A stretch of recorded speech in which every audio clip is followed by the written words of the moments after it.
So in this phase, this discovering phase, we're teaching our students that agency of conducting their own research, and we're teaching them to learn how to find answers to their questions. Now, before we get into a few strategies, I want to remind you about UDL and culturally sustaining education. It's just important to remember that anytime we are presenting resources for our students, we want to be mindful of UDL. So we want multiple means of representation. We want audio, we want text, we want websites, we want magazines.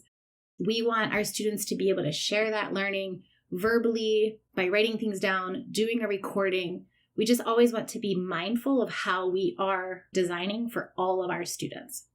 And thinking about our culturally sustaining educational approach, we want to make sure that we are reflecting our students' interests and needs. And that varies based on what you're researching, but it's really important for us to always be mindful that we are presenting information for our students to learn about. We are essentially the gatekeepers of what they get to learn about. And so we don't want to keep them from knowledge and resources that connects to them and that is interesting to them.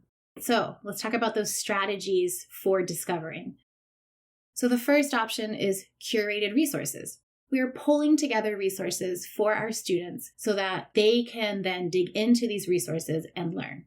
So create a list of sources, consider the varied skill levels, think about that multiple means of representation, right? So text, audio, video, and then create a space where the students have access to that. Maybe it's a wiki. A lot of you are using Google Classroom, just any place where all of your students can find that information consistently. It's helpful to have it in one place. If I'm giving my students space to do research, it's important that I give them some guide rails. So deadlines and checklists is an important strategy to use while my students are discovering their information. Start with small deadlines. Use a checklist that helps keep your students on track. Maybe you have weekly or bi-weekly deadlines to help your students manage their time and stay focused. And then these checklists can help remind the students of what they're looking for while they're doing their research. Here's an example. So if my students are doing research for a research paper, use something like this, or you could create your own. This gives us a better idea of perhaps what our students need to be adding in to their research project as a whole. This is their checklist as they're going through a resource. I want them to identify the source, write down 3 major ideas, and write down a question that I still have. One more routine is the strategy called +1. Now, for this one, this is useful after perhaps everybody has encountered a piece of information together. So maybe as a class, everybody has read a text or watched a movie or listened to something together. And then each student creates a list of ideas that they learned from the text that the class has listened to, read, or viewed. Then they pass their paper to another student. We're doing this in small groups. They pass their paper to another student. That student reads the list of information that's created and then add another of their own key takeaway. So you pass your papers around the group and you get your paper back. Go back over the entire list and then add new thoughts that they've gained from this exercise. You could do this in probably 10 minutes. It's a pretty basic way to get your students to think about what they've learned and then also share that with somebody in a very informal way. So this strategy is kind of a discovering and sharing strategy. Thinking more about how we are discovering information around us and answering our questions, we have place-based discovery. I think it's pretty easy to forget that we're in school buildings where learning is occurring everywhere and it's occurring outside of our classrooms also. And so using place-based discovery is a great way to encourage our students to explore the areas around them and bring that information back. So thinking about how your students can observe and gather information in their close environments. For example, you could ask your students, what does our classroom tell us about our learning community? If I ask my students to walk around the room with the eye of a scientist, and I want them to make observations about what they're seeing, what do we learn about our classroom as we look at what's in our classroom? Perhaps we are learning about biodiversity. We can ask our students to count the types of trees around our school. Then we can learn about what are these different trees? Why do we need a variety of trees? If we are looking at food consumption or waste, you could ask your students to observe the patterns of consumption and waste in the cafeteria. They can identify what are the types of food that students are and are not eating, what is happening to the food when it is thrown away or not eaten, and then we could use that information to improve our food service at the school. We also don't want to forget about our other resources in the building.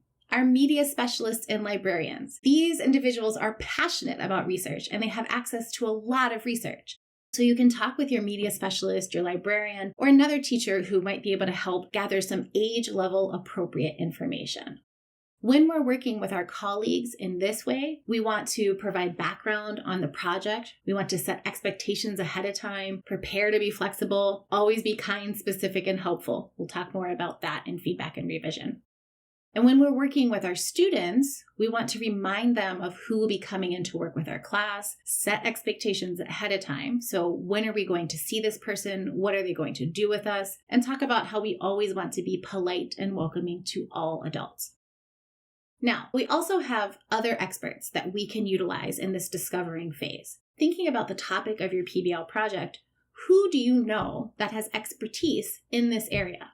It doesn't have to be a full-fledged professor who has conducted research in this area. It just needs to be someone who has some knowledge and is passionate and can talk to students. When we are thinking about experts that we want to bring in, we want to consider diversity, representation, and age. We want our students to be able to see themselves in the people that we bring into the room, if that's at all possible. And you may have heard this phrase, windows and mirrors. We want our students to be able to see themselves represented. That's a mirror. We also want them to see other opportunities of representation, and that's the windows. And if you can find people who are younger and can relate to your students, that's always helpful too. So here are a few groups to consider. Your colleagues. We know that the other teachers in your building can talk to students. They're a good place to start. And often it's a great way for your students to get to know their teachers in a slightly different way. You can also bring in your own friends or family members, your students' families, former students, students who are in high school or college. Those are great ones to bring in and talk about something. You can reach out to your local businesses, community organizations, and then you also have college students and college professors that you can reach out to. The easiest way is to just do a quick student-centered ask. So you could write an email like this. My students are learning about gardening. Would you be able to spend a little time with them, virtually or in person, sharing what you know? They would appreciate hearing from a real person who is excited about gardening. When you bring in an expert, provide them some background to the project, set clear expectations of their role, and tell them what to expect when they meet your students. When you are preparing your students for having this expert come in, tell them who's coming and explain the connection to them. How do you know them? Have the students prepare any questions that you want them to ask ahead of time. So you could do a need to know, right? What do we need to know when this expert is coming in? Give them time to write down a bunch of questions so that when your expert says, what questions do you have? It's not just crickets in the room.